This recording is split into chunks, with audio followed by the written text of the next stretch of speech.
Bu torpaq igidlərlə ucalır. Leytenant Babək Əliyev. Adım zirvələrdədir.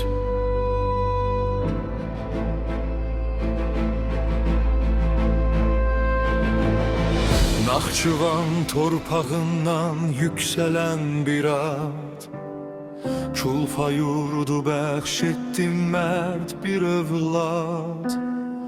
Ləkətağ kəndindən başlayan bu yol Vətənə xidmət oldu ən ali amal. Üç bacıya arxa dayaq olmusan, ailənin güruru elinə dayan.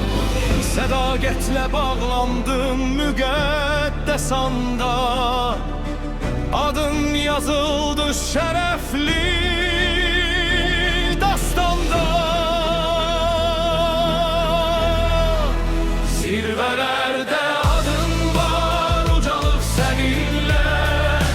Bu vətən fəxr edir hər zaman səninlə.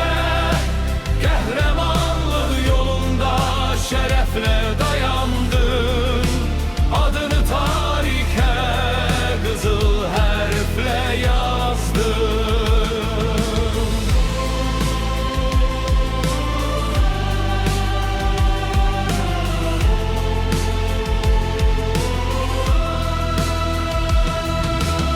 Kəlbəcərin şərqində uca zirvələrdə sən dayandın vətənlə üz-üzə səngərdə.